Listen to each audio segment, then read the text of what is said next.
Welcome, everybody. Bunch Formation After Dark. I'm your host, Chris Vannini. David Ubben will not be along with us. He is on his way home to Charlotte from Chapel Hill. We're going live right now. Florida State just kicked a field goal with 20 seconds left. They are down by 6 to Miami. They need this onside kick. This somehow became a kind of close game at the end, which is a bit crazy. We're going to have a lot of fun to talk about here. Throw your questions in the chat. Some people already have some stuff in there. I'll get to everything you guys want to talk about here. Onside kick is recovered by Miami. That game is over, 28-22. Also, yes, I'm wearing my Detroit Tigers hat. David Ubben is not here. That means we're talking baseball. Mods are asleep. Let's go. Hope my Tigers are okay. No, not really. Crazy, weird day of college football. That middle 3:30 window was insane. We have UCLA beating Penn State somehow. We have Alabama outlasting Vanderbilt. We have Florida beating Texas. We have Clemson destroying North Carolina. We have Washington making a crazy comeback against Maryland. A lot there.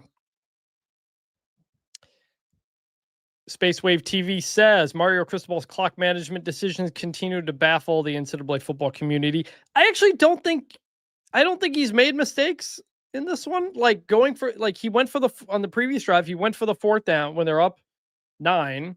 He goes for 4th and 1. They get it. Then there's a 4th and 8. You don't really want to kick a field goal in case it gets blocked. They go for it. It's a little slip kind of screen out. It's there, but the receiver motioning runs into the offensive lineman, stumbles, and then the throw is too far. If he doesn't do that, that's a first down and a lot easier. So I actually think that was fine. Mika Lambert, a lot of turnovers by Colorado that could have gone a lot different if not for that. Very weird game in Fort Worth. TCU wins 35-21. I was going to go to that game until TCU lost to Arizona State. Then they weren't undefeated, and I didn't really have a reason to. Colorado was up 14-0 in this game. And the second half has a crazy ending. TCU scores a touchdown. Colorado throws an interception. This is all in the final 3 minutes of the first half. TCU touchdown, Colorado interception. TCU touchdown, Colorado ball, all the way down to the goal line. They throw an interception as the half expires. So, yeah, those turnovers definitely did not help. So Miami beats Florida State. I think that game played out the way I thought it was going to be. Miami, the clear, better team, more talent. They were just going to outlast them. I picked Miami to cover. I think it was 4.5. Feel good about that. I don't remember what David picked. I think he picked Florida State if he submitted that. But appreciate everybody who's here. If you don't subscribe to the channel, please subscribe. Please hit the little bell symbol to know every time we put a video up. This After Dark will not go on the podcast feed because it's just me. So we're just talking. We will record the Monday show tomorrow. Then we're going to record the preview show a bit early because we got some stuff going on next week. But appreciate everybody who's here. Every single person who's here watching, commenting, sending us an email, bunchformationpod@gmail.com. We see every single one of you. We really appreciate it. Again, David and I just starting this podcast on our own because the Athletic didn't want to continue until Saturday, which is fine. So this is independent. This is just us basically building on our own. So we appreciate everybody who has come along to help us do that. It really means a lot. Space Wave TV on that Miami finish said, looked like the whole line was confused though, and he still had a timeout. Plus, only being up 9, there's a chance to hit a field goal and touchdown. If you kick the field goal, they need 2 touchdowns. Yes, that's true, and that is kind of what ended up close to happening if they recovered that onside kick. But there's a real chance you get that kick blocked. We've seen that a lot in the NFL and college football the last couple of weeks. And again, the play was there. Like if you're going to pay $3 million for Carson Beck, I'm okay with putting the game in his hands if you trust him. And then that really wasn't it wasn't really anybody's fault. Just kind of guys bumped into each other. Play wasn't open. I'm actually fine with that. For all the concerns we have about Mario Cristobal time management, very fair. I do think he made the correct decisions in that. Even throwing on the second down when they could have ran the ball, like going for the win. I appreciate that and kind of trying to do it smart. Henry Clay the fifth. I guess Satterfield isn't getting let go from Cincinnati. Nebraska win versus Cincy looks better now. Yeah, I mean, I have a lot to say about Cincinnati, but they beat Iowa State 38-30. We told people on the I felt good about this. We told people on the podcast on the preview, the week 6 preview, pay attention to Cincinnati. That is a team that was third in the country in yards per play on offense. They had one loss to Nebraska in the final minute, and they beat Iowa State. And Iowa State was down a lot of defensive starters. Iowa State did fight back to get into the game. It was 31-7 at one point. But Sorsby, 3 touchdowns. Cincinnati averaged 7.6 yards per carry. This is a Big 12 contender. It really is. Texas Tech's your favorite. They beat undefeated Houston. Cincinnati's a Big 12 contender. They are not. Yeah, we're not talking hot seat for Satterfield anymore. Matt K, as a Bearcat fan, I'm growing increasingly conflicted on how I feel about Satterfield. This is the real fan dilemma. And I know that because my dad does this all the time, which is when you don't like the coach, you kind of root for your team to lose because you want to fire him so you can go get somebody else. And I understand that feeling. I would just say that Cincinnati has gotten better under Satterfield. They are also in the Big 12 now and not the American, so it's naturally going to be harder. But they've made some good evaluations and investments, and they're 5-1 right now. I would just enjoy that. It's not like you're eking along at 500 right now. You're 5-1, right? 5-1. So 4-1, maybe 4-1.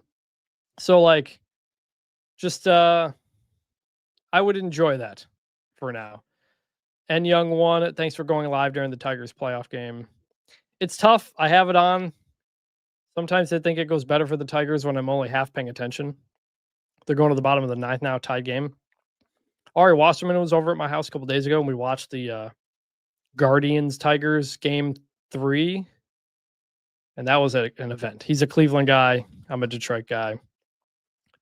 Last year, Ari and I watched the game 5. Was game 5? Guardians-Tigers.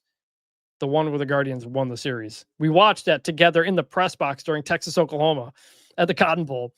And it was a lot of celebrating by Ari with the Grand Slam, if I recall.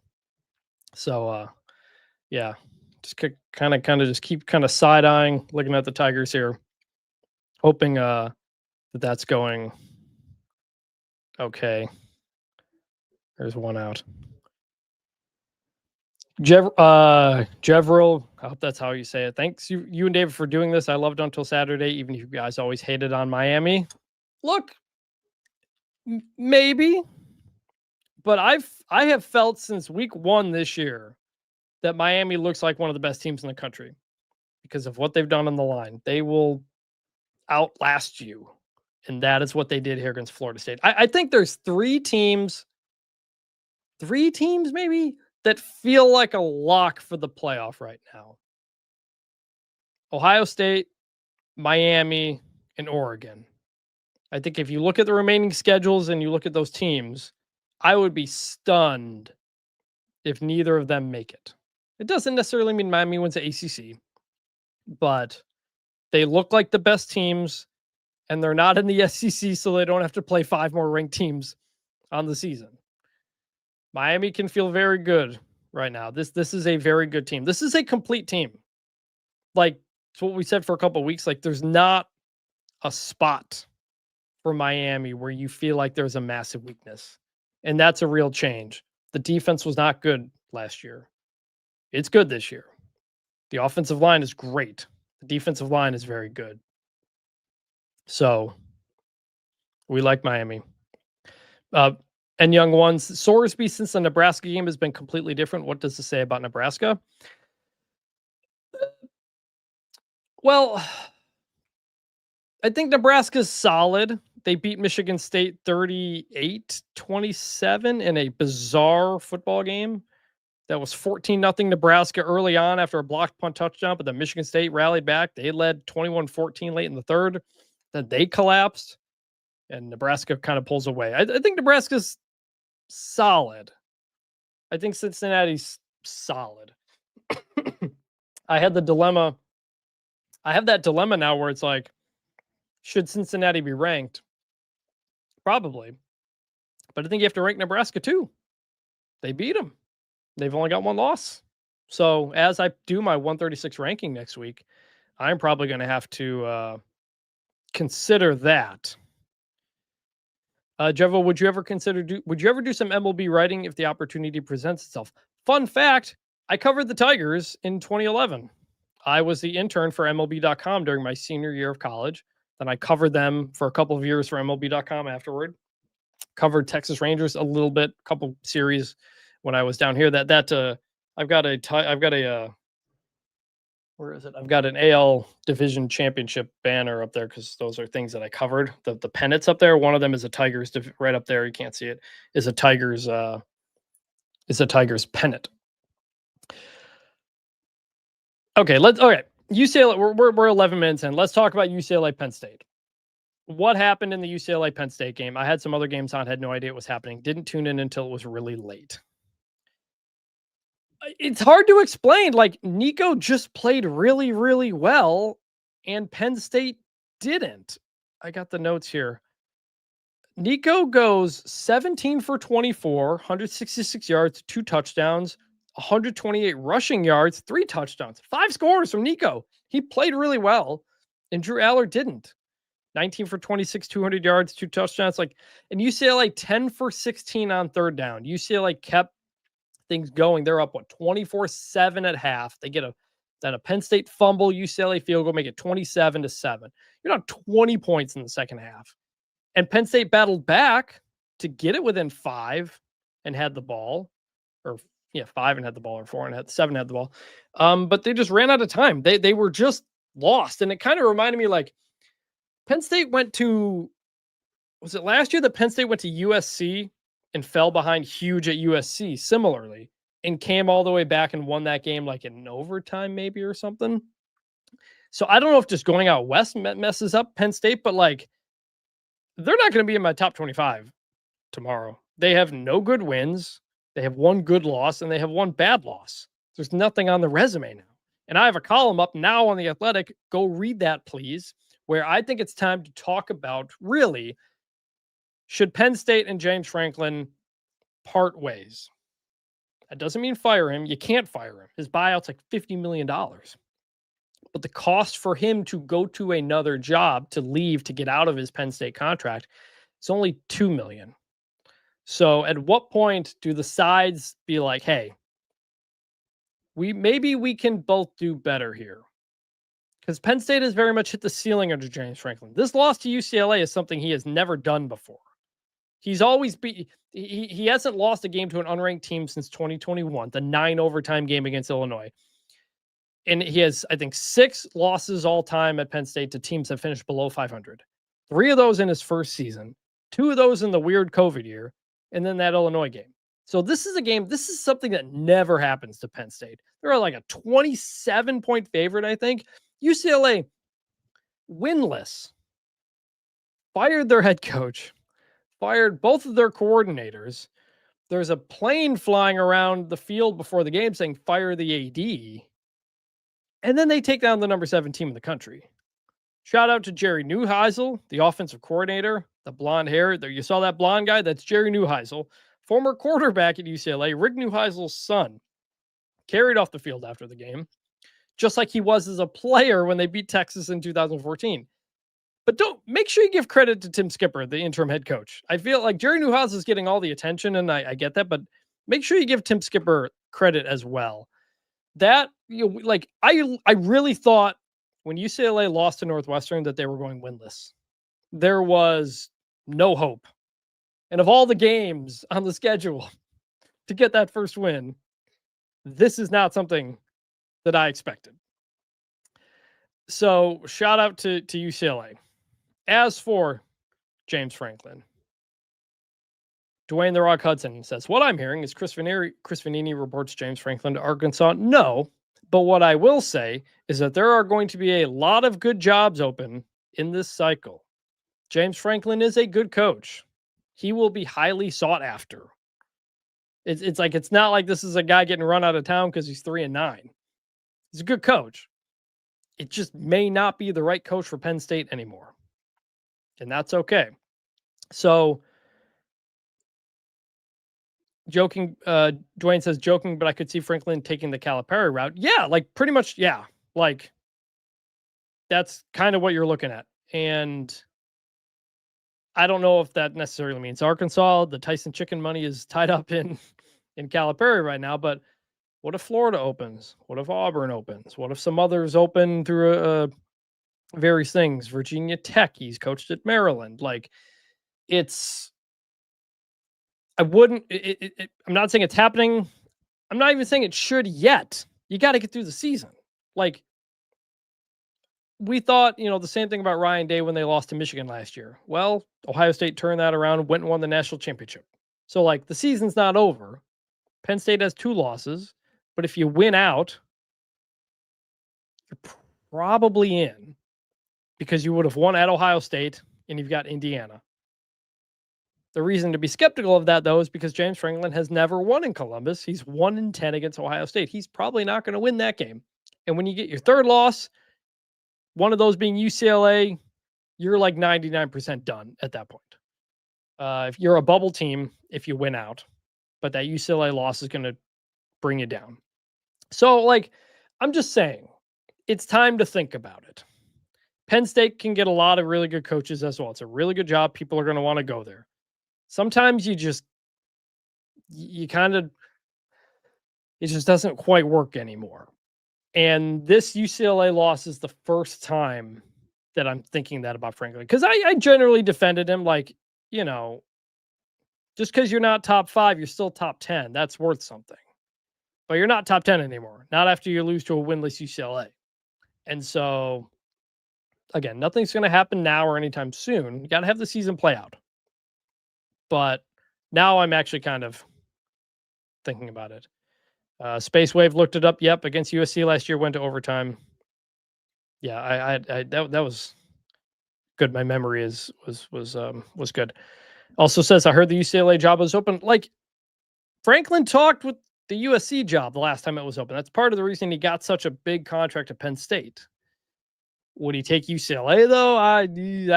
That's tough for a guy like Franklin, who is constantly bemoaning needing more support at Penn State, about needing new facilities, about needing new this and that. UCLA is not the place where you're going to get that. So I don't know about that. But, we'll see. Again, ways to go. But that's all. It's just like, if you're Penn State, like, if this was the year, Drew Allard came back, the running backs came back. All you lost was Abdul Carter and Tyler Warren, and the schedule was favorable. And I picked them number 1. They were my preseason number 1, win the national championship. I thought they were going to do exactly what Michigan did and Ohio State did. Guys turn down the NFL, you come back, you win the title. That ain't happening now. It's possible. It's not done, but it's almost done.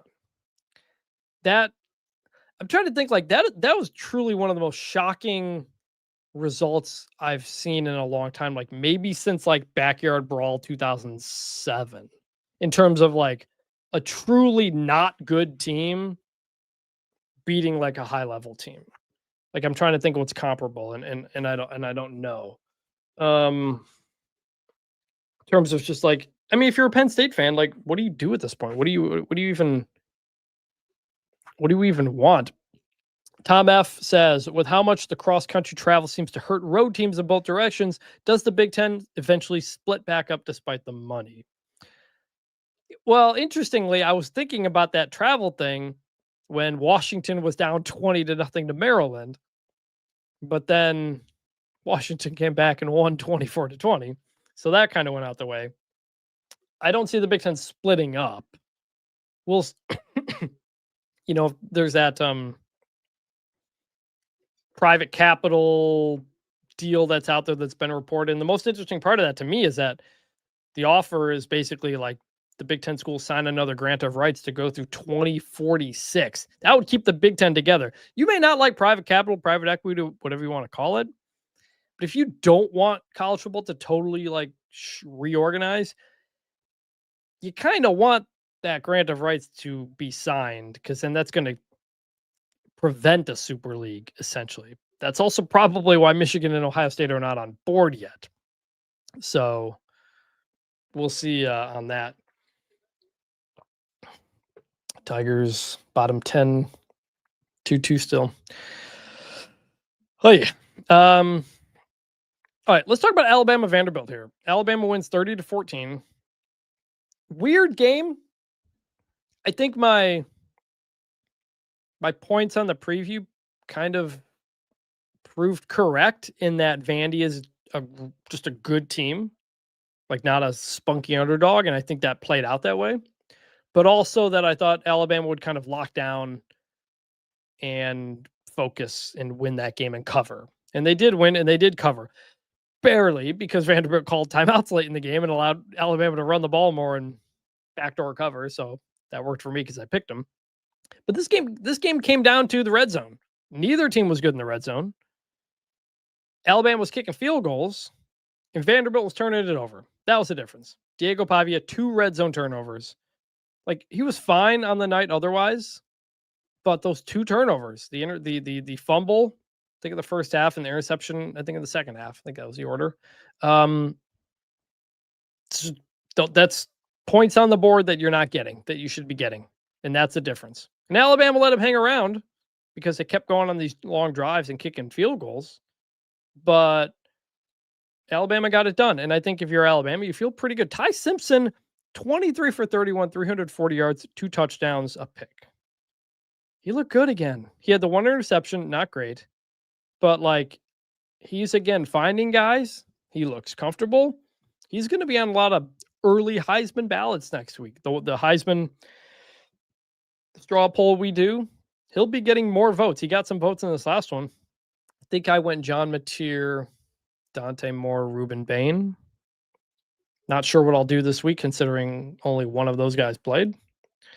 But yeah, Ty Simpson, very, very good. I think if you're Bama, the concern, you still can't run the ball all that great. 3.8 yards per carry, 146 yards. Not terrible, but not great. Against Georgia, maybe you couldn't be great, but against Vanderbilt, you'd like it to be great. So, I don't know. Let's talk about Texas, a top 10 team going down, and we haven't talked about it yet, 23 minutes into this. Another weird game. Florida wins 29-21.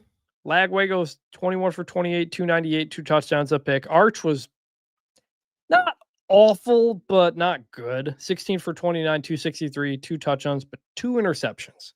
He's also the leading rusher for the team at just 37 yards. Look, when Florida's back is against the wall and Billy Napier's about to be fired, that's when they're the best team in the country, apparently. I mean, this game shouldn't have even been this close, 29-21. Florida kind of let him hang around a bit toward the end, especially.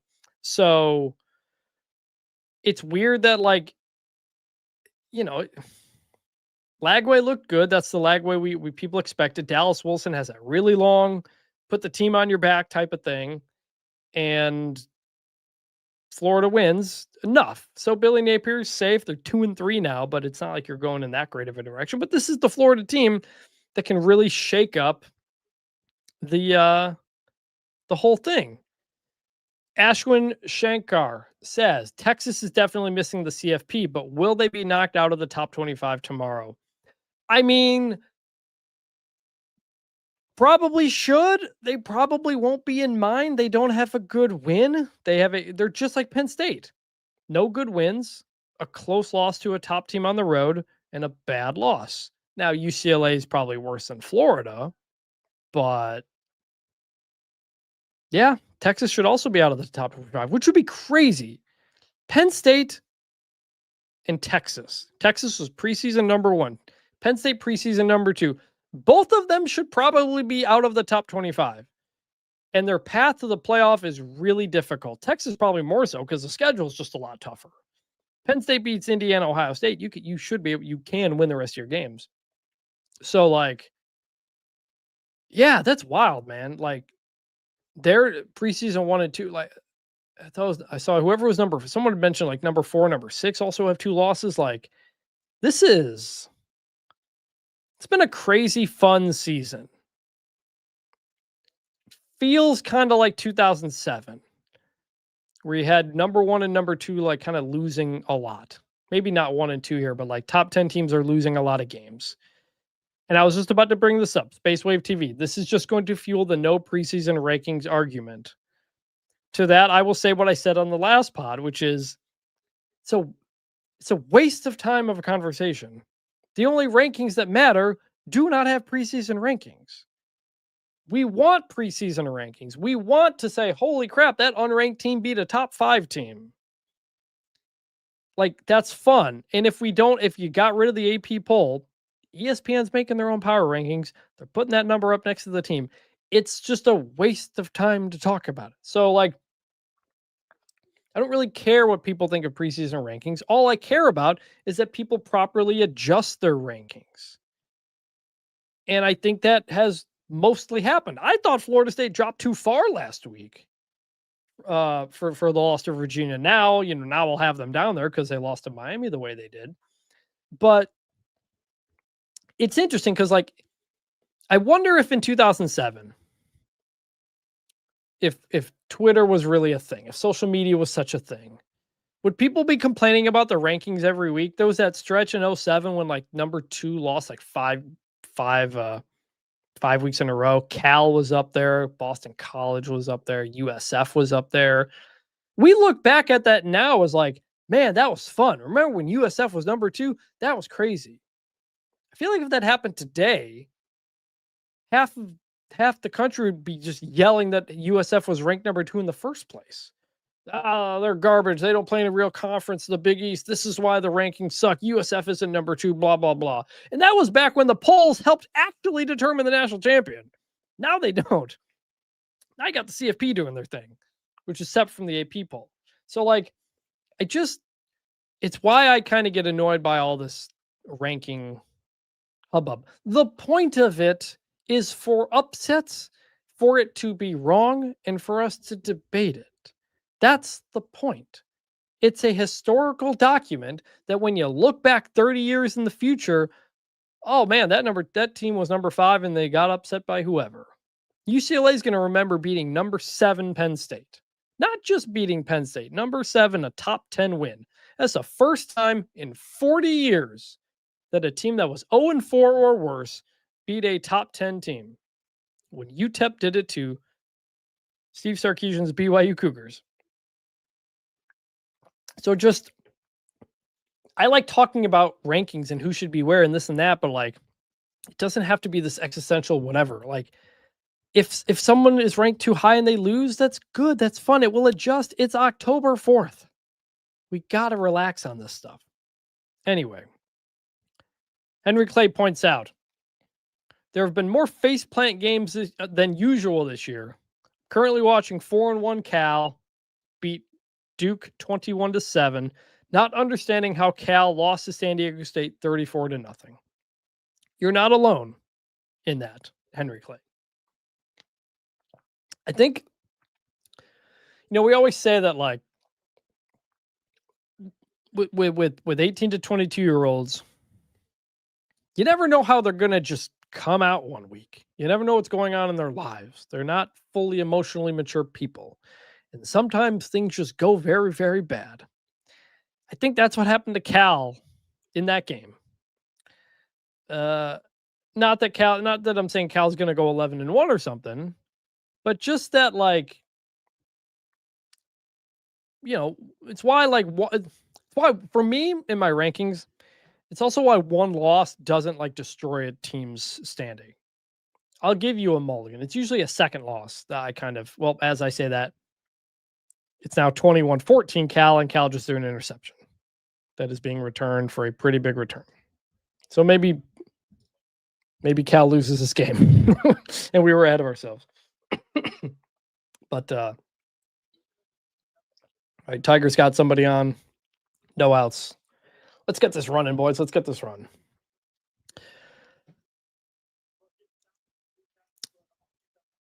Yeah, so that was what we're talking about. All right, let's talk about North Carolina here. Good question. Joshua Borkowski. I know there are bigger stories today, but what is happening at UNC? Didn't have high expectations for Belichick year one, but how is it this bad? Great question. David Ubben, co-host of the show, wrote a column about that today. Our Bruce Feldman wrote a story about it this week about how they didn't do a good job evaluating the portal. I think it's a combination of things, but yeah, I guess UCLA won. Like, UNC might be the worst Power 4 team in the country. I mean, they look like it. When they were playing Power 4 competition, they looked like a high school team. There is no effort. There is no fundamentals. Like, Clemson looked like they felt sorry for them. Clemson had not, it was 35-3 at halftime, 38-10 final. It was 28-0 after the first quarter. Clemson had not scored 28 points in a game this season. That has not been a good Clemson offense. And like, I thought coming in, that UNC schedule is very easy. Presuming there'll be like 6 wins, 7 wins. Like, that's the floor. I thought the floor would be higher because I thought, well, at least they know what they're doing coaching wise. They're so bad. The defense is one of the worst I've ever seen. Like, it's true. Like, the numbers are what they are, but like, if you watch them down to down, it's I cannot remember seeing a power conference team look this bad. We have had the last power conference team to go winless was Kansas in 2015. And I thought you actually literally had a conversation the other day with somebody because I was thinking about this with UCLA. UNC's got 2 wins. They beat Richmond. They beat Charlotte, who are both not good. But man, like, it's shockingly bad. That's on Belichick. That's on Lombardi. Michael Lombardi, the GM, who sent a letter to donors recently saying, like, give us patience. I mean, like, look, by the way, if you want to know if they're going to fire Belichick, his buyout is about $20 million. Because you got a 5-year deal. The first 3 years are guaranteed, $10 million salary. So it's $30 million guaranteed. We're about done with the first year. The cost for him to leave is only $1 million. Could this get so bad that he could choose to walk away? I think it's possible. I think it's unlikely because I think he's stubborn and I think all he wants to do is coach football. So I can't, it's hard to see him walk away from a job. But man, like, you think about that first game, the TCU game. You got Michael Jordan in the box. You got Roy Williams. You got Lawrence Taylor. Sold out crowd. Awesome scene. And now the stadium's empty before halftime against Clemson. Like, shockingly bad. Space Wave mentions Vanderbilt winless during one of the COVID years. I'm not counting the COVID years, yes, because there were a lot of undefeated winless teams that played 4 games. You know, I'm not counting them. I mean, like, full season teams, obviously. So, like, I don't know, man. I don't see it getting better. They're just not good. The roster's not good and the coaching isn't good. Like, there's nothing you can really do right now to make that better. And like, it's inexcusable to be that bad. Now, David wrote in his column, hey, when Kurt Cignetti did what he did, Fran Brown did what he did, you know, this isn't enough. I do think Kurt Cignetti is kind of breaking everybody's brain because I've had a lot of fan bases who say we should fire our coach and hire a new one because look what Kurt Cignetti did. I don't think that's accurate. But that's not an excuse for being this bad. You got destroyed by UCF, who went through the same thing. New coach, new roster. Like, not even close. Hey, Tigers got a run in. There we go. Big 2-out hit. There we go. 2 outs, 3-2. Top of the 11th. Eat them up, Tigers. There we go. Let's get another one in. Let's get another run in, boys. Let's get another run in. Nicholas Moore. As a lifelong Canes fan, I'm very grateful, very guarded, but it feels like we could go undefeated the rest of the regular season. Who's the toughest team left for us to play in ACC play? Let me pull up the Miami football schedule here. I actually haven't looked at theirs in a while. Louisville, Stanford, at SMU, Syracuse, NC State, at Virginia Tech, at Pitt. Probably at SMU. I would agree. That's probably the toughest game. I may go to that game. It's here in Dallas. See if SMU can keep things competitive. At Pitt, at the end of the year, could be interesting because Pitt started that new guy this week against who did they play? Syracuse. They were destroyed them. I stopped watching very quickly. Boston College. They won 48-7. And I got to figure out how to pronounce his name. Mason Heinzel, something like that. 323 yards, 4 touchdowns. He looked good. Freshman from Oregon. Like, credit to that staff at Pitt for going away from Eli Holsting, figuring that this young guy could be something, and he is. So there's that. But yes, I think SMU is probably the toughest game left for Miami. Chris hit him with the kiss of death. Maybe I did. By the way, yeah, Duke and Cal all tied up right after we talked about that. So this game is crazy, by the way. 21-21 midway through the second quarter. They're going to put up a lot of points and a lot of yards. And we're going to call this Pac-12 After Dark. It's ACC, but we're going to call it Pac-12. Good point on Nicholas as well. Miami going to Pitt end of the year. It's going to be cold. That's a good point. That was that year 20, was it when they got up to number 2 and they went to Pitt and lost when Mark Richt was the coach. So yeah, at SMU and at Pitt. I agree. That's probably the way it is there. All right. Tigers, Mariners. Going to the bottom of the 11th now. Tigers up 3-2. All right, let's close this thing out, boys. Oh, boy. Top of the lineup coming up for the Mariners. That's kind of scary. By the way, subscribe to the YouTube channel if you haven't. We're just growing this thing on our own. This is just going to be YouTube. Not going to put this on the podcast feed because we're just kind of talking here. And Duke just picked off Cal again. Not a great throw from JKS, but a good defensive play as well. Flag on the play. Man, we're really jinxing Duke here, aren't we? We are really jinxing Duke here. Offside. Oh, it's going to negate the flag. That's big for Cal. Oh, David just got home. He's going to jump on here in a second.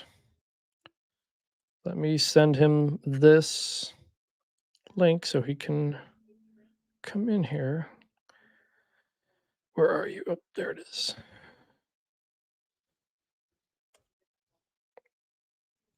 Okay. But yeah. Joshua Borkowski. Concerned about Braum at Louisville. Only one loss, but probably should have lost last week and haven't really looked good all season. You sound like David Ubben. Really. Just kind of not being high on Louisville. That was a weird game. Like, so Virginia beats Louisville 30-27 in overtime. Virginia had 2 defensive scores, a fumble return and a bad Miller Moss pick 6. That's like obviously not the loss you want to have, but you're 4-1. I'd be annoyed and frustrated with that, but you know, I think we talked about him on the preview pod of just like, like, you know, we'll see. We'll see. Duke with the sack. Punt. Cal's going to be punting. I just think like the ACC, as we kind of watch Cal and Duke and Virginia and Louisville, like the ACC kind of feels why the floor of the ACC is so much higher. Like there's no one in this conference that I think is horrible. Even Wake Forest is like fighting. I think they beat Virginia Tech. So like, I think it's just kind of a deep ACC right now. So like I don't know, it's not exciting maybe in the way David Upton explains it, but I'd say give it some time. Dave, what's Dave, up? good. We're talking Louisville. We're talking Louisville. Your favorite team here right now, man. Chris, Exactly I need to it was good. First of all, I need to show the best part of my trip to Chapel Hill. All right. Hold on, I'm on Twitter. Hold on 1 second here. I like it. We have a raise up towel. I need somebody raise up. Okay. I need somebody to tell me. I got some towels back. I got the Texas A&M towel there. I got the Penn State towel there. You got the A&M one too. We got that. We both got that one. Yes. At the and I got the I took home a famed blue cup from He's Not Here. If you've been to the Chapel Hill bar. So I need somebody to explain to me why UNC does not come out to PD Pablo's raise up and embrace it in the same way that South Carolina embraces Sandstorm and I think did A&M kill Kanye's power and then bring it back, or is it still yes, they dead? did, and they brought it back. Okay, that's what I thought we were. They did, and then Kanye was Nazi curious, and then I guess they brought it back. Is that where we were at? I think that's a good way to put it. So all right. I'll save my rant on the state of sports bars in America because I got some takes, but I'll save it for the show tomorrow. But yeah, you were texting me a couple things. I was kind of surprised. All right, most important thing here. Yeah. How was the Ludacris concert? The Ludacris concert was better than you would think. Okay, so a couple things. First of all, legitimately pretty good crowd. They had like taco trucks with breakfast tacos. I did not partake, but they did look pretty good. Like, so when I got there like 30, 40 minutes before, and there was like kind of a few hundred people like at the stage and then a few hundred people milling around.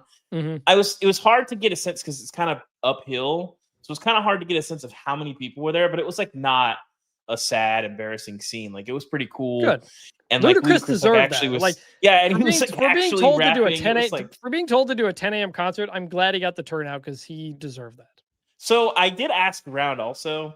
I do not have the care or time to FOIA the contract. Some other local reporters did, and they should.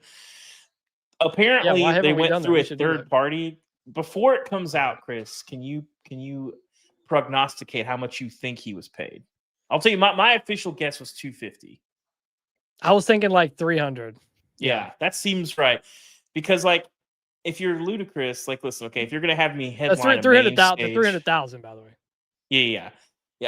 If you're gonna have me headline the main stage at like Coachella, I'll do that for free. I'm gonna benefit from that. It's a big deal. That's what the Super Bowl is. It's free. Exactly. But like, time aside, a pregame concert in Chapel Hill, which is not the easiest place to get to, does not benefit him in any way. So you're gonna have to pay a premium. This is a lot like portal math, honestly, Chris. Like you're not getting the Saban discount in Chapel Hill. So, but people, it was cool. And I will say a very diverse crowd of legitimately all ages and races. It was a slice of America, quite frankly. Good. And listen, the middle-aged moms that were in front of me that knew an alarming percentage of the words, and perhaps you got to remember how old we are at 10 a.m. Dave, you got to remember how old we are now. No. They were in their 50s, Chris. They were older than me. There was a lot of gray going on in there. So, listen, it wasn't my mom, so it's all good. But listen, tone it down, moms. You're too old to be lit on Modelo at 10 in the morning on a college campus. Come on now. Well, look, they were able to get back. They were able to get back to things before halftime. You watching a big baseball game, by the way? You got this on? Tigers, Mariners. 2 outs, bottom of the 11th. First game of the ALDS, baby. We've been following the 9 game. innings in baseball games, Chris. I don't know what did something break? No, I have Duke Cal on like a good American. I have multiple things on. Which, by the way, we jinxed it. It was 21-7, and we started talking about how weird it was that Cal lost to San Diego State. And then since we said that, things have been going downhill for Cal. So you've missed that. That's good. So we've talked about most of the big things here. We're going to do the normal show for Monday. We'll end up repeating some stuff. But like anything big you want to talk about out of a I think we'll save the Penn State conversation for the show.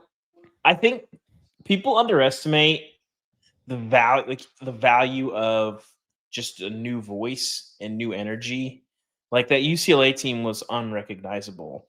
And I think I don't know Deshaun Foster well. I haven't seen him. He's not very front facing.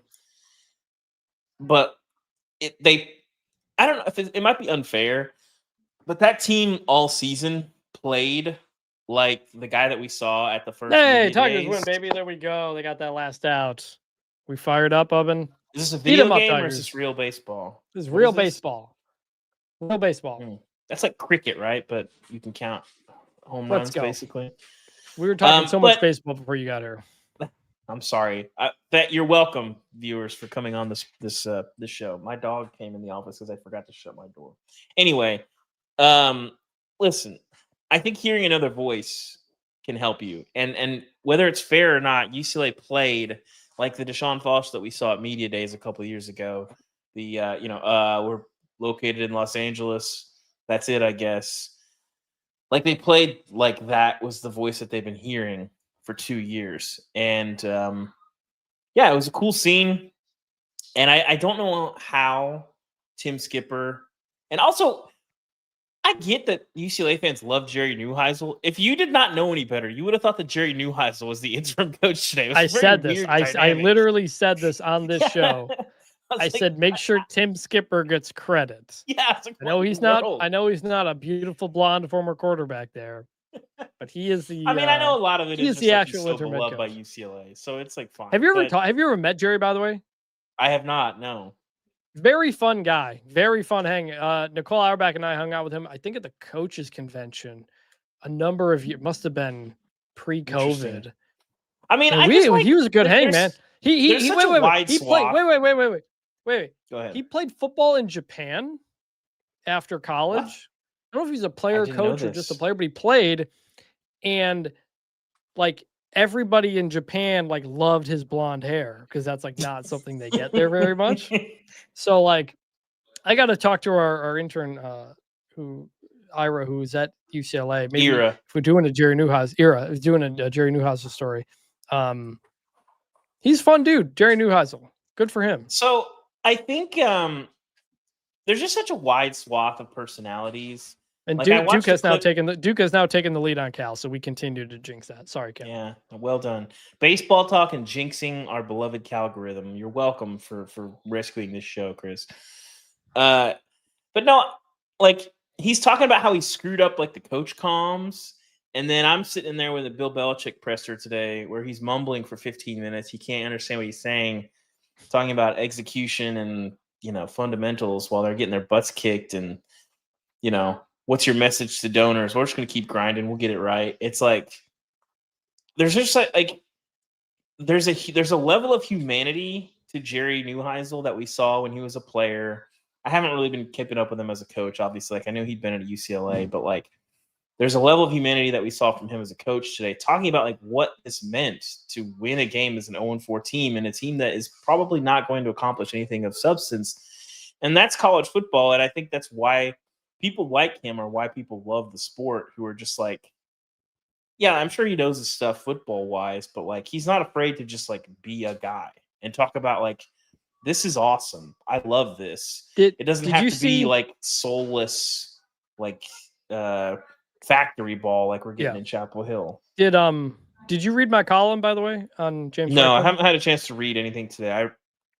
My keyboard was smoking when I filed my Belichick column, but I haven't had a chance to really read much today. That's kind of what I wrote about and talked about here, which is just like I think it's time to consider mutually parting ways maybe at the end of the season. James Franklin will be able to get a very good job. Penn State will be Yeah, able to get a very good coach. Like obviously yeah. you got to let the season play out and maybe you go down to Columbus and win, but I think that's the Chris, they're time to not going to start win in thinking Columbus. I because feel you can't confident. fire. I'm just saying I'm not firing. You can't fire him, and I'm not saying do it No. now because then I'm going to get old takes exposed when he finally does it, and Yeah. that happens. But we all fired Ryan Day after they lost to Michigan and then they won. So like that's why I just never say never. But Yeah. yeah, it's I was trying to think like that is one of the most like shocking and like program definition changing losses we've had since like maybe Backyard Brawl 2007. Yeah. I mean, Not that Penn State was one win from the national championship, but like UCLA was as low as you could possibly be. well, and Penn And State isn't at a disadvantage talent wise. They're not looking up at literally anyone in their league. They have as much, if not more, talent than anybody else, and that has not been the case ever for James yeah, Franklin. Like, I saw the headline on your column, and I'm assuming you touched on a lot of this. Of like, it was the year I didn't trust this team. I thought they should be preseason number one, and also I said like they're gonna lose 2 games, and one of them's probably gonna be stupid. And like, guess what? there you go. Not quite this stupid, but I struggle to think of not a worse loss, but a more embarrassing loss in 15, 20 years. Yeah. I don't know. Like I just and I don't Yeah. know. I was speechless, and it felt like too. But I think the thing that makes it almost worse is okay. You get punched in the mouth early.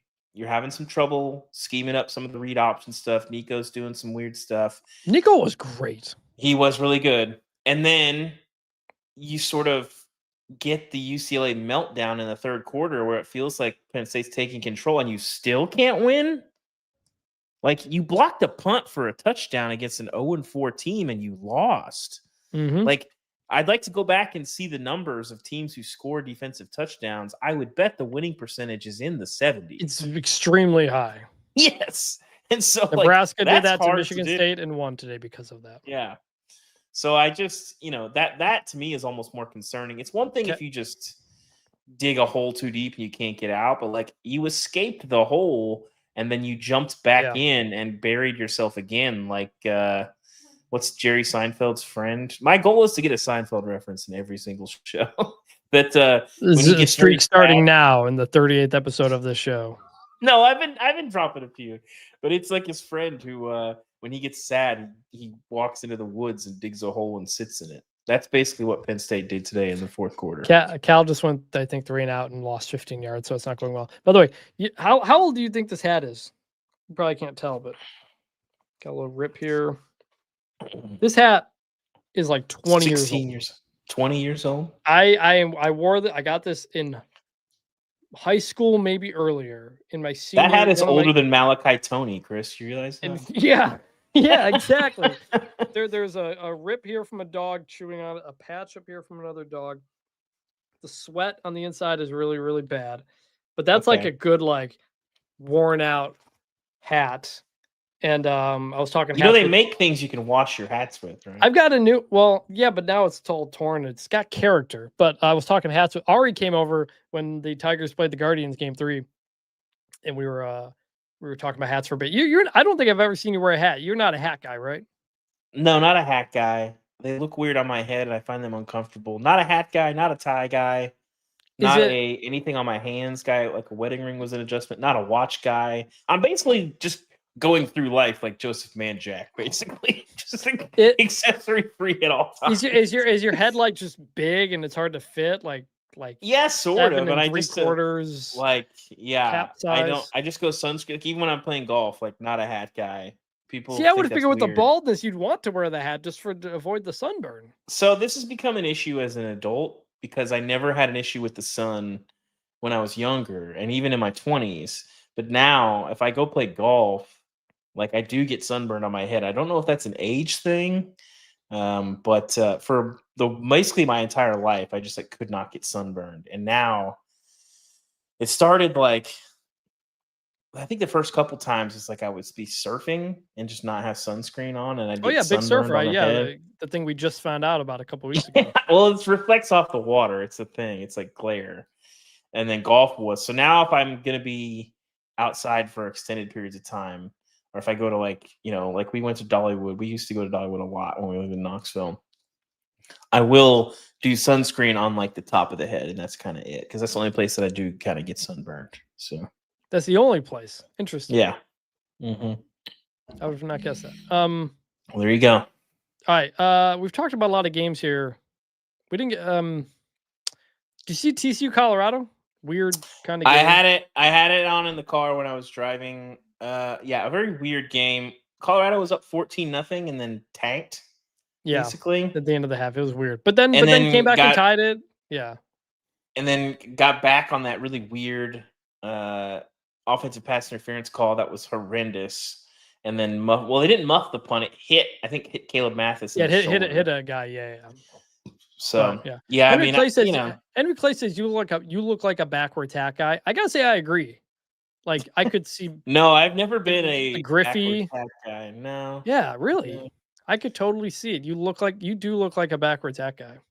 No, I'm not. And then I think I played too much golf. I've never seen a golfer who was a backwards hat guy and was actually good at golf. I've never seen it. Are you allowed to wear a backwards hat in golf? It depends on the club you're playing at.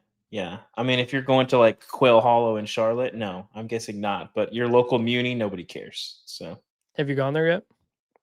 To Quail Hollow? Yeah, I'm a member, Chris. Yeah. Soon enough. Quick thoughts. Coming up on an hour, so we'll probably wrap this soon. But quick thoughts on anything else? FSU, Miami. I actually praised Mario Cristobal's aggressive game management at the end. It almost totally backfired, but I don't think that's necessarily. I think he made the right play. I think it just didn't work. When it was 28-3, I had limited screens and I was driving, so I just totally stopped paying attention. Was the comeback, was that threatening? I missed that. I gotta go back. It was because Florida State had a couple of onside kick spots, but basically they were up like 15. I don't know. The numbers were weird, but like Florida State scores, I think doesn't get the 2, almost gets the onside kick, but doesn't. And so Miami did a good job of running enough clock. And basically, he went for a 4th and 1 late, got it. Went for a 4th and 8, up 9, didn't get it. But it was a good play. A receiver, a motion guy just ran into an offensive lineman. Beck tossed it out to him. Would have gone for 20 yards, but the guy fell, so it didn't work. I was fine with that. Overall, Miami, like just the more talented team, played out the way I expected. Well, the final score not indicative of the game. This is they were dominant. One of the three best teams in the country, without a doubt. Yeah, they're dominant on the line of scrimmage, and they've done what they've been doing all season is just bullying people. Like Castellanos was in trouble. He took a bunch of hits. And they're moving the ball. It seemed like with relative ease, enough to control the game. So credit to Miami for building. I do have a thought before we go, Chris, and I did tweet this. Diego Pavia, the most compelling college football figure that we have had player-wise, probably since Johnny, right? And I say this because everyone who watches college football has an opinion about Diego Pavia. And I don't know how many other people. They're pretty close. I don't know how many other people who watch college football have an opinion about him just as a player. Like Shedeur, kind of, but it was hard to separate Shedeur and Dion. They're kind of one and the same. Yeah. Diego Pavia is a force unto himself, and he moves people. And that is interesting for the sport because it's just college players just don't really have that. And part of it is being around a long time. Part of it is having a lot of memorable moments. But when he's practicing victory formation in pregame, God bless him. I love Diego Pavia. I'm so happy that he's in the sport. But what's so fascinating is that nobody's like mad at him over it. Like if Manziel had done that, if Caleb Williams had done that, if Shador had done that, they would have been ripped to shreds. But it doesn't happen to Diego Pavia because he plays for Vanderbilt and he's a former JUCO guy, and so he will forever feel like the underdog that you let him do things that other Well, and part of stars it is that wouldn't he be. backs it up, Also, and he you know what, he would also get criticized a lot more for 2 red zone turnovers that may have cost him the game. Honestly. yeah. I think part of it is that he always plays so hard and it doesn't look easy for him, and he doesn't have a lot of natural talent. He throws the football like a wrestler, basically.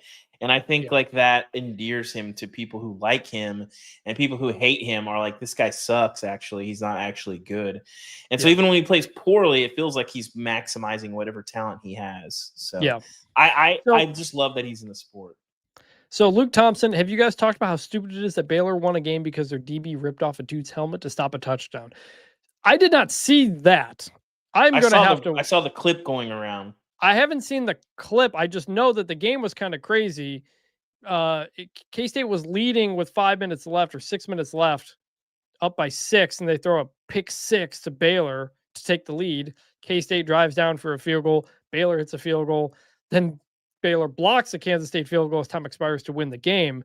I did not see this DB rip a dude's helmet off to stop a touchdown. What happened? So they threw a deep ball down the right side of the field. I don't know the full context. Again, it's tough when you're covering a game and running around. And also, this game was not on my radar. It was on ESPN Plus. I couldn't watch it. Yeah, but they threw a ball down the right side. They make a tackle, but like the helmet comes off, so the play's dead. Obviously, even when it's the ball carrier, and so they have to whistle it dead. But the kid missed the tackle and like tore the helmet off. And so then I think I don't know what happened the rest of the drive, but it was very decisive. Again, this game was not on my radar, and I did not see it, but I did see the clip.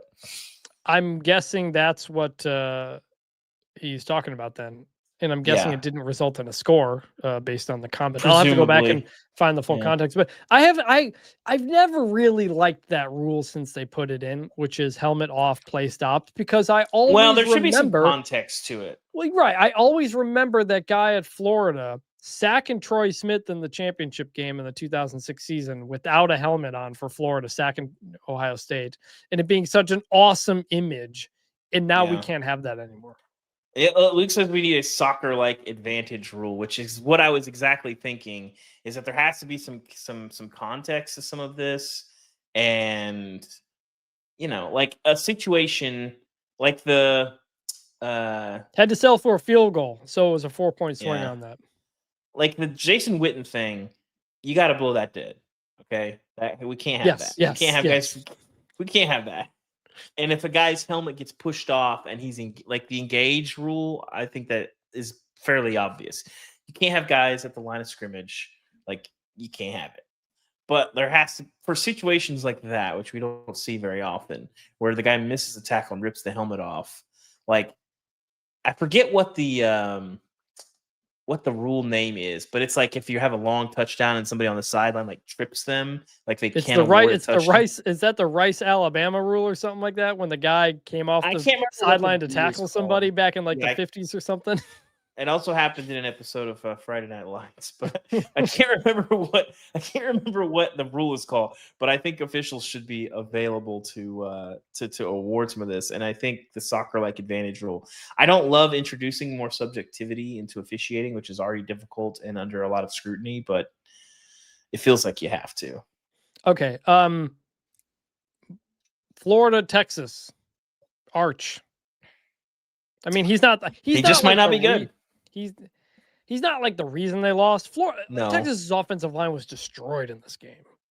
Like they couldn't run the ball at all either. So like Florida's whoever was in there was going to struggle.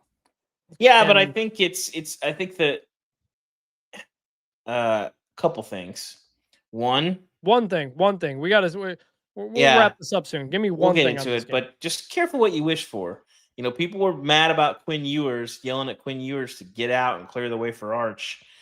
Well, so they might love a little Quinn right now. You kind of wrote about this already, but I was going to mention it tomorrow too. Like, we got a lot of situations now where you're running a guy out for the sake of a 5-star quarterback and it's not working. Dylan Gabriel, Oklahoma for Jackson Arnold. Texas, Quinn Ewers, for Arch Manning. Kansas State, Will Howard gets out because Avery Johnson comes in. Like, be careful. Like you said, be careful what you wish for.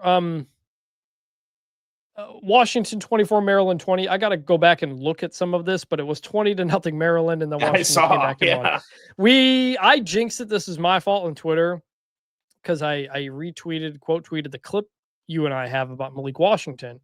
I said, we told you about Maryland. They're up 20-0. And I know September Maryland is a thing. Mm-hmm. I never thought they could September Maryland it this badly, though. They're, I think, 7-15 now in October under Mike Loxley after being 21-5 in September. Yikes. That's that. Cincinnati, Iowa State. We'll get into it more on the show, by the way, Chris. I enjoy seeing Carson Beck succeed.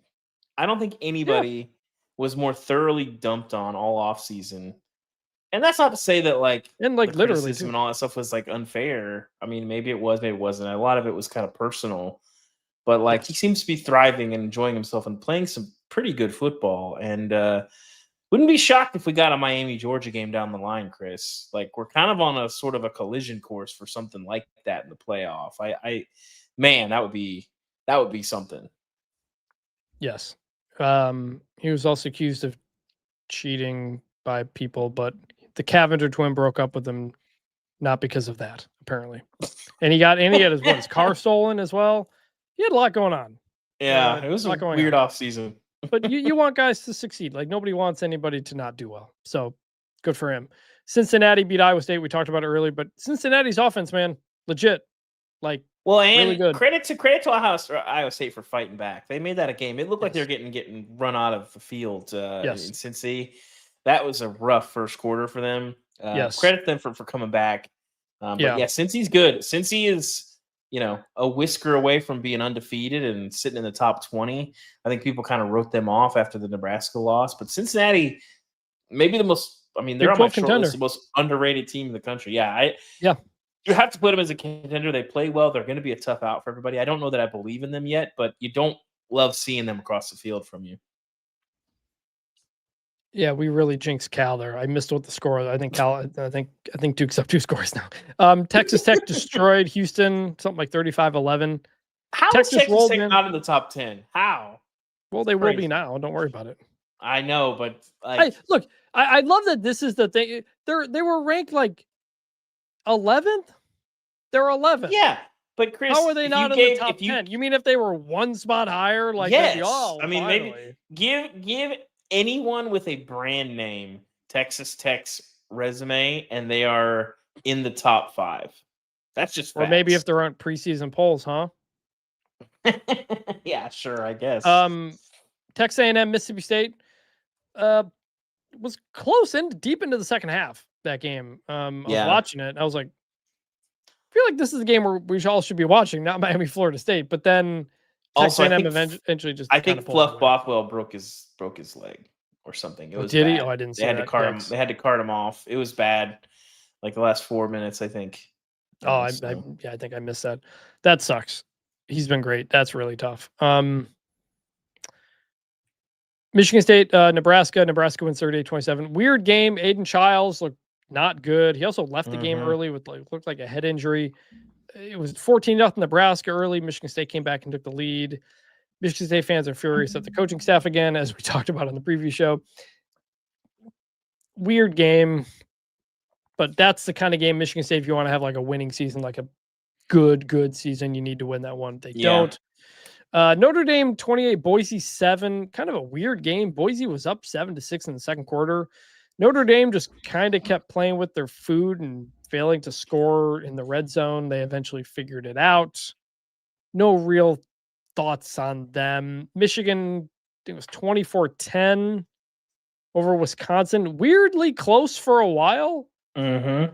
And then eventually Michigan kind of pulled away and Luke Fickell just gave up. Gave up at the end. Didn't call his timeouts or nothing. Just let it go, which was not great to see.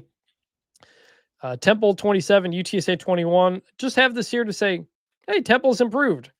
And we had that one listener who liked when we talked about Temple, but also Jeff Traylor. That's the kind of loss that's going to really, really hurt your ability to get the Arkansas job. Yes. If you wanted to do that. And yeah, Navy, Air Force, 34-31. Close, way closer game than I think anybody expected. Blake Horvath, over 500 total yards. Navy got a fumble late in this game and then ran out the clock. So, but Navy's 5-0. They have Temple and FAU next before North Texas and then Notre Dame. American's good conference. Yeah. And North Texas, South Florida Friday night. I'll be going to that. Chris, well. Are you getting UNLV curious? I'm fascinated by them. They don't look any good, but they're 5-0. They look terrible. Every time I watch them, this team stinks. And yet they go to Wyoming, play on a hail-covered field, and win 31-17. Yes. You get much? Do you ever get much hail when you lived here in Dallas? Occasionally. Nothing that I had to. We got have a bunch of damage on my car for. We got a bad hail. We got a hailstorm here like 2 weeks ago. I have been getting 10 spam calls a day since then from people calling saying we'll give you a free roof inspection. It's crazy. It's out of control. It is ruining my life. When I saw that hail, that's what I thought. It wasn't like the only time. It wasn't cold. It was like 60 degrees. But that's when hail happens. Hail happens when it's like really windy and the wind like does this thing. And so the ice coming down, it's like too fast. So it doesn't turn to rain in time. Yes. Well, the only time I ever got actual hail damage to my car was in college. Me and some friends, because the power went out at, I guess it was at our dorm. Yeah. The power went out at the dorm and we drove to a sports bar to watch the selection show for the NCAA tournament. But the storm happened and then my car got absolutely destroyed by hail and it was very expensive. My dad was not the most. Oh yeah. I was very worried about my car. Thankfully it wasn't too bad. It was a couple of like blocks over. It was apparently really bad. Well, I moved my car out of a parking garage into the parking lot for the sports bar to watch the selection show and into a hailstorm. So that's on me. That's too bad. That's called being 18 is what that is. Any other games here? I think we've hit the big ones. So we're going to do the normal show tomorrow for Monday. And then we're going to record the pick show early in the week. Save it for later because I'm going to be out on assignment during the week. I don't know yet if I want to say where I'm going, but it's going to be a busy week. Next week's lineup, by the way, is loaded with games. Yep. Tony, yes, the Tigers beat the Mariners. Yes, you're darn right they did. 3-2. 1-0 lead in the ALDS. I love my Washington peoples. I love the Mariners. I love Cal Raleigh. But Tigers got to take them down, man. It's just what they do. Can you explain to me? I had never heard of Cal Raleigh before this year. He hits dingers and the big dumper. Yeah. So why is he all of a sudden like incredible? Nobody knows. That's why it's awesome. Well, I have a few guesses. Who's never been that great? Do you want to know the dark truth, or do you want to see me hit some dingers? You know. So you're telling me a no-name player all of a sudden started hitting a ton of home runs? Interesting. Huh. Yes, through the love of the game. I have no idea. Let me see his career stats page. I don't follow baseball that closely anymore. I don't know what he had 63 he had 34 home runs last year, 30 the year before, 27. So like he's been a solid power. So he's like been in the league for a while. Chris. No, he's only been in the league for 5 years. He's been in the league for 5 years. He's 28 years old. One of these years or weeks on bunch formation. Played at Florida State. Played at Florida State too. Oh, okay. We should do the making me name baseball players and hockey players exercise. There was a good post. There was a funny post on Blue Sky here. Let me see. Who said every name on the Tigers sounds like it was made up by a teenager trying to come up with something for a fake ID. Brant Herter, Dylan Dingler, Colt Keith. These are real people? Fake. Really? These are real names. These are real names of people who just beat the Seattle Mariners in Game 1 of the ALDS. Oh, man. All right. So, overall, are you going back to North Carolina at all? Or are you like done? I don't think so. It's kind of. I'm going to Mizzou next weekend for Bama. Oh, you're going to Mizzou Bama? Yes. Oh, we had someone in the comments early in the show who said they were going to Mizzou Bama. Yeah, I will be there. Food. Food, sure. I'm excited about that. I'm going to It's Red gonna be a River. really good I'm going to game. 3 games. I'm going to 3 games next week, by the way. Thursday, Friday, Saturday. Really? But I'm going to Red River. What's on Thursday? Tulane. That's where I'm going this week. Ah, So Tulane, then North Texas USF Friday. I made the mistake of telling Ari that I was going to that game because I haven't wanted to tell any national writers that game is happening. Because everybody's going to be coming into town for Red River. I don't want them to know that they could go to that game. But Ari said he might think about going now, so I regret doing that. Sam's coming, though. Sam Khan. He's doing something on North Texas. Okay. I'll write about whoever wins the game. Chris, I know you're not a food guy. Can I give you a New Orleans food rec courtesy of our colleague Brody Miller, who introduced me to one of the great sandwiches of our time before we get out of here? In New Orleans? Yes. Sure. Blue Oak Barbecue has a chicken sandwich that is a like sweet and spicy sauce with it's a fried chicken thigh, and then it's like a sweet and spicy sauce, and then it is a like white barbecue sauce additionally with that. I get a side of Brussels sprouts with it. I think about that sandwich a lot. Brody Miller introduced me to it. He took me. I was down there for the Sugar Bowl one year, and he was like, "We got to go get lunch at Blue Oak," and it was unbelievable. If anyone in the chat has had Blue Oak Barbecue's spicy chicken sandwich, oh my gosh, it's one of the greatest things you'll ever taste in your life. We'll see. I'm gonna get dinner with somebody when I get into town. I don't know where we're going, so maybe that's it. Actually, one last thing. Go to Koshan Butcher, or go to just Koshan in general, Chris. Chris in New Orleans is such a shame. This is like me going to the Baseball Hall of Fame. I've been to New Orleans a couple of times. I like the food. Like I'm not like my thing with food is that like it's not that there's certain food I think is better or worse than others. It's just all food. Oh my! Have you ever had New Orleans style barbecue shrimp, Chris? Yes. Okay, there we go. Yes. There you go. It is good. Quite. Yeah. I'm proud of you, Chris. I'm proud of you. So last thing here. Want your opinion. Okay. The Texas A&M police, a very fun Twitter account to follow on game days. I follow it. It's very They will often tweet about the drunk people that they find. They tweeted, public intoxication. Responded to report of intoxicated subject in men's restroom near section 334, 335. Called sober friend. Sober friend arrived intoxicated. Arrested. This kind of feels like entrapment. Well, it's better than of all the characters on the Texas A&M police Twitter feed. Sober wife is the best character, so it's better than sober wife ended up being intoxicated. Anytime sober wife makes an appearance, I'm like, that's going to be a long night. I need to know how I need to know how sober friend is called. Or is it the drunk guy says, call this, get my buddy, he's sober, he'll come get me, and then it's not the case? Or do presumably how do you call sober friend? How does that happen? And how do you know he's sober on the phone versus when he gets here? Him arriving intoxicating and getting arrested, I need some details here. Well, I don't know a lot about how they handle this, but based on the context, like imagine if you're drunk.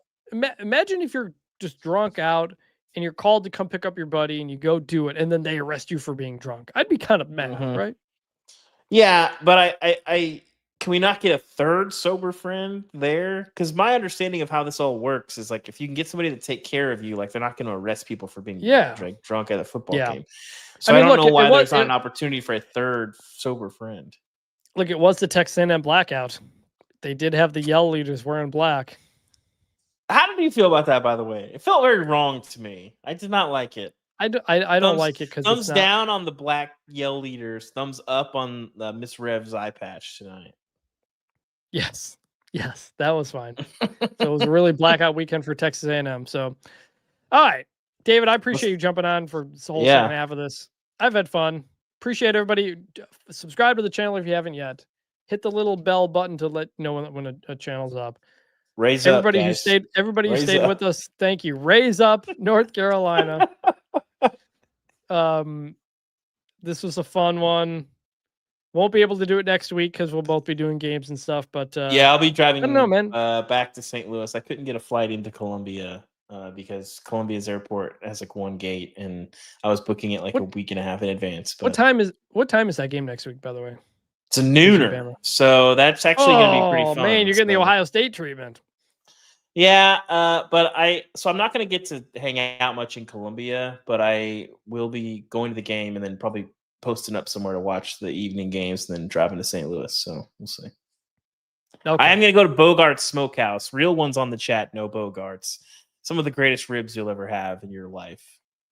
I'm sure. Chris, it's just lost. I'm sure they're Bogart's perfectly Smokehouse, unbelievable. It's the cousin of Pappy's. They did start at Pappy's and they split. There's a lot of Kansas City, St. Louis barbecue lore that I know too much about, but Bogart's Smokehouse, incredible. It ain't Texas barbecue. Peach that's what I know. Baby. That's fair. Living in Texas converted me from being a Kansas City barbecue guy to a Texas barbecue guy, but there we go. We finished talking about food. We finished talking about those Detroit Tigers who lead 1-0 in the ALDS, folks. Got a big game, I think, tomorrow. See y'all Monday, I guess. Yeah, right. We're going to talk a lot of baseball if the Tigers keep winning. Appreciate everybody for joining us. Thank you. Again, we just do this for fun because we want to talk with people about the game. This isn't our job. We're not paid for doing this for work. We're just having fun. So appreciate it, everybody. We'll talk to you on Monday.